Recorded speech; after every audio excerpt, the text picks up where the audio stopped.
There's something about starting at the bottom that either breaks you or teaches you everything you need to know.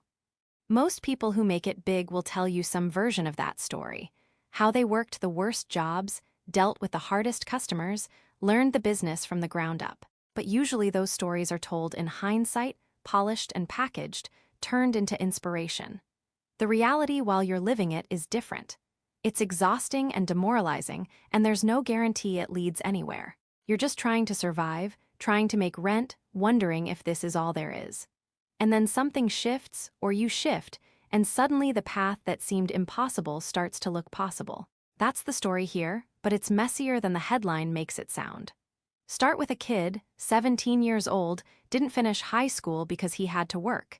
His family needed money, and school wasn't going to pay the bills. So he dropped out, picked up whatever jobs he could find, and ended up delivering pizzas for a local shop.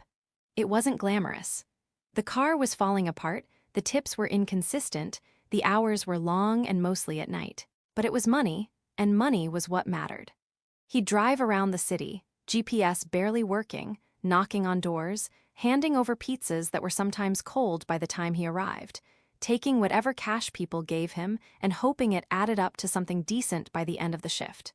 The owner of the pizza place was this older guy, ran the business for 30 years, knew every regular customer by name.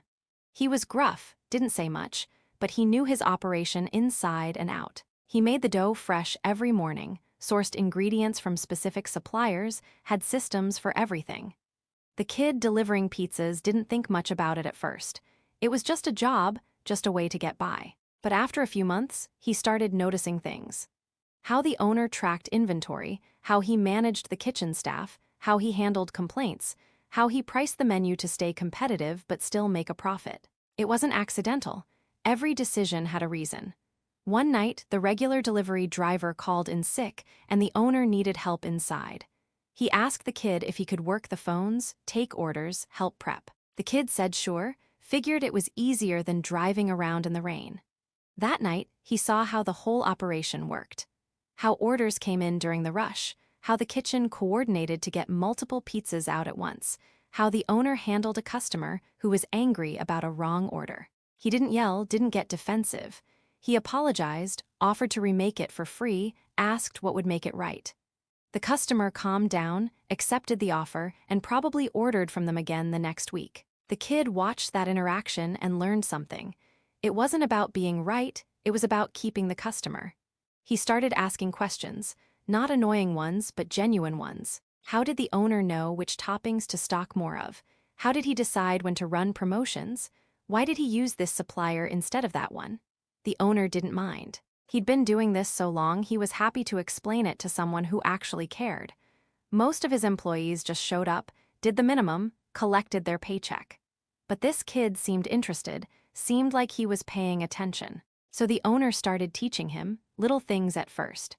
How to read the sales reports, how to calculate food costs, how to schedule staff so you weren't paying people to stand around during slow hours. The kid kept delivering pizzas, but now he was seeing it differently. He wasn't just dropping off food, he was part of a system. And systems could be optimized, improved, replicated. He started thinking about what he'd do if he ran the place. What he'd change, what he'd keep the same. He didn't have any formal business education, didn't know the terminology or the theory. But he was learning by doing, by watching, by making mistakes and figuring out how to fix them. 2 years in, the owner had a heart attack. Not a fatal one, but serious enough that he couldn't work the same hours anymore. His kids weren't interested in taking over the business, they'd moved away, had their own careers. So the pizza place started declining. The owner would come in for a few hours, but he couldn't manage everything like before. Orders got messed up, quality slipped, regulars started going elsewhere. The kid, who was 19 by then, saw what was happening. And he had this thought, crazy and terrifying, that maybe he could buy the place. He had no money. His credit was non-existent. He was living paycheck to paycheck, still driving the same dying car. But he couldn't shake the idea. He'd been working there for 2 years, knew the business better than anyone except the owner, had ideas about how to turn it around. So he did something bold and probably stupid. He sat down with the owner and made an offer. He'd buy the business, but he needed the owner to finance it. He'd pay him monthly, a percentage of the profits, until the full amount was covered. It was risky for both of them. The owner would be trusting this kid with his life's work, and the kid would be taking on debt he might never be able to repay. The owner thought about it for a week. Then he said yes, not because the offer was great, but because he saw something in the kid. Work ethic, loyalty, genuine care about the business, and maybe because he didn't have better options. His health wasn't coming back, his kids didn't want it, and selling to a stranger or a chain would mean watching everything he built get dismantled. At least this way, there was a chance it would survive. So at 19, the kid became a business owner. Technically, he didn't feel like one. He felt terrified. The paperwork was signed, the agreement was made, and suddenly he was responsible for everything. The lease, the equipment, the employees, the suppliers, the customers, the debt. If it failed, he'd lose everything and still owe money. If it succeeded, maybe he'd actually build something. There was no middle ground. The first few months were brutal. He was working 16-hour days, doing everything himself because he couldn't afford to hire more staff. He was ordering ingredients, making pizzas, taking delivery runs, cleaning, handling the books, all of it. He'd close at midnight and be back at 6 in the morning to prep for lunch. He lost weight, barely slept, started wondering if he'd made a catastrophic mistake. The profits were thin, barely enough to cover expenses and the payment to the previous owner. There were weeks where he wasn't sure he'd make payroll, but he kept going.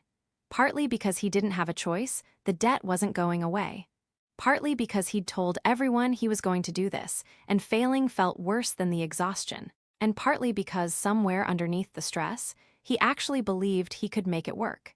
He started implementing his ideas, the ones he'd been thinking about for months. He changed the menu slightly, added a few specialty pizzas that cost the same to make but could be priced higher.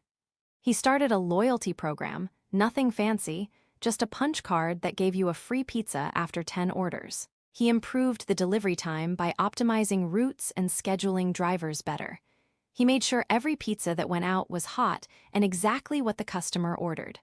Word started spreading, not dramatically, but gradually. People noticed the place was better than it had been, that the pizzas were consistent again, that the service was good.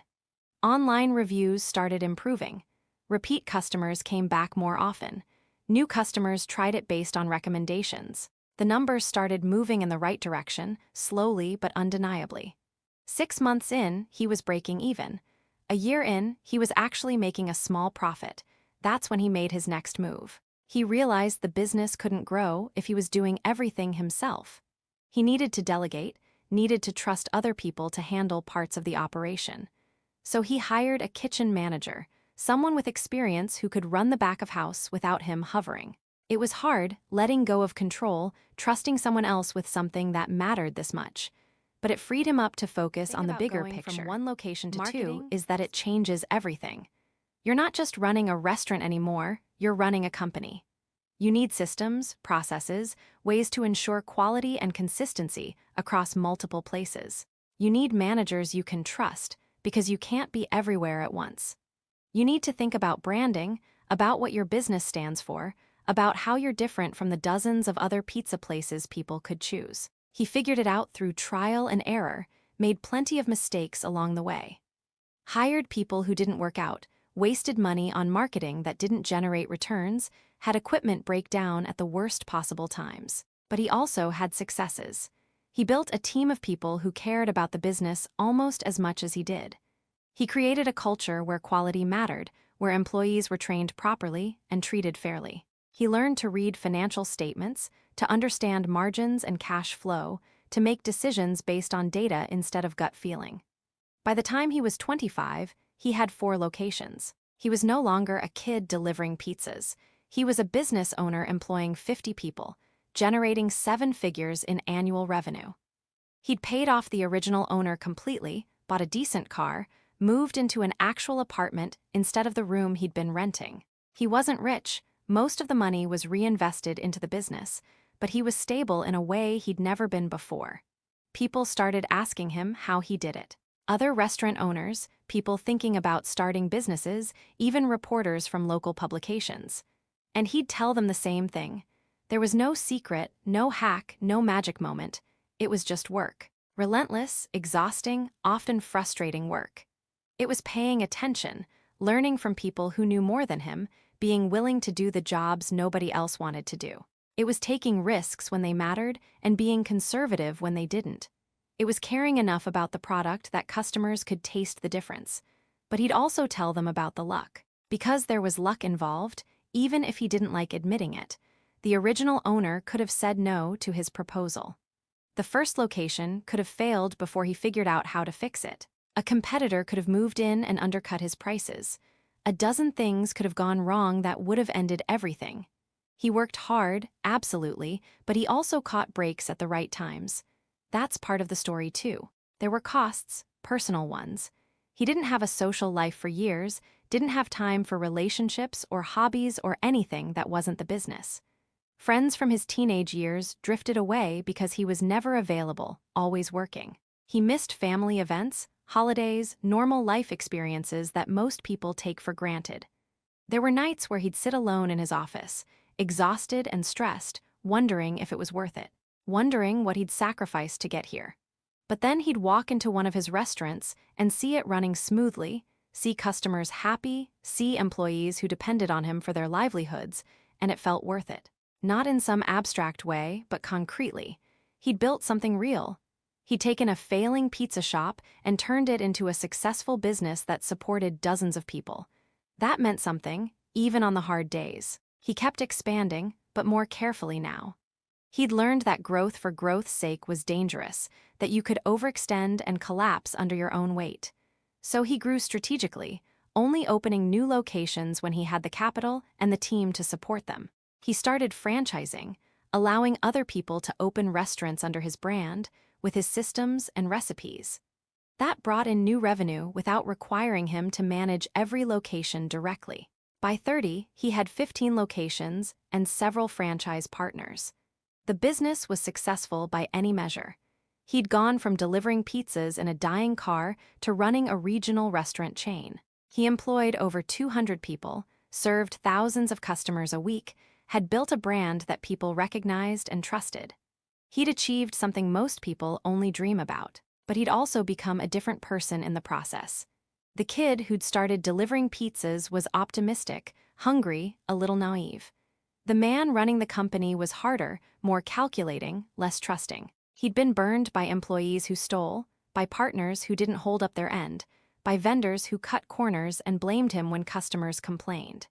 He'd learned that business was often ruthless, that people would take advantage if you let them, that nice guys really did finish last sometimes. He tried to stay fair, tried to treat people well, but he also made tough decisions. He fired people who weren't performing, cut ties with franchise partners who weren't maintaining standards, pushed employees harder than they sometimes wanted to be pushed. He justified it by saying the business came first, that protecting the brand and the jobs of everyone else required being tough sometimes. And maybe that was true. But it also meant relationships became transactional, that he evaluated people based on what they contributed rather than who they were. His family was proud of him, but they also didn't fully understand what he'd built or what it cost. They saw the success, the restaurants, the nice things he could afford now. They didn't see the stress, the constant problem-solving, the weight of being responsible for so many people's livelihoods. They'd ask why he didn't just relax, enjoy his success, maybe take a vacation. And he'd try to explain that the business required constant attention, that if he took his foot off the gas it would start sliding backward. But they didn't get it, couldn't get it unless they'd done it themselves. There were moments, though, quiet ones, where he'd reflect on the journey. He'd drive past the original location, the one he'd bought from the old owner, and remember what it felt like to be 19 and terrified and determined. He'd remember making pizzas at 2 in the morning because they were short-staffed. Remember the first time he made payroll without panicking. Remember the customer who wrote a review saying his pizza was the best they'd ever had. Those memories mattered, kept him grounded, reminded him why he'd started. He also stayed in touch with the original owner, visited him occasionally. The old man had recovered somewhat from his heart attack, was living a quieter life, but he was proud of what the kid had done with his business. Proud that it hadn't just survived but thrived, that the legacy he'd built was continuing.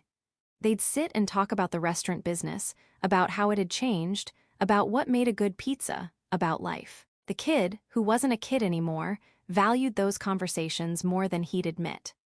The question he got asked most often was whether it was worth it. Whether going from delivery boy to business owner, sacrificing years of his life, taking on enormous risk and stress, whether all of that was worth what he'd achieved. And his answer was always complicated. On one hand, absolutely. He'd built something meaningful, created opportunities for himself and others, proven that someone from his background could make it. On the other hand, he'd given up a lot. Normal relationships, peace of mind, the ability to just exist without always thinking about the business. But maybe that's the trade. Maybe you can't build something significant without sacrificing something significant. Maybe the people who change their circumstances, who go from the bottom to running their own thing, maybe they're the ones willing to make trades that others won't. More hours, more stress, more risk. And maybe the people who succeed are just the ones stubborn enough or crazy enough to keep going when it stops making sense. He was both, stubborn and crazy, and it worked. The business kept growing, kept evolving, kept requiring everything he had to give. And he kept giving it because that's what he'd always done since he was 17 delivering pizzas in a dying car. He'd figured out how to work harder than everyone else, how to learn faster, how to adapt when things went wrong. Those skills, learned in the worst jobs at the worst times, those were what made the difference. So the story isn't really about pizzas, or restaurants, or even business. It's about what happens when someone decides they're not going to accept the hand they were dealt, that they're going to build something different even if they have no idea how. It's about the years of grinding, the failures nobody sees, the moments of doubt that almost win. And it's about the strange alchemy that happens when work and timing and luck and stubbornness all converge, and suddenly the impossible becomes real. From delivery boy to business owner. It sounds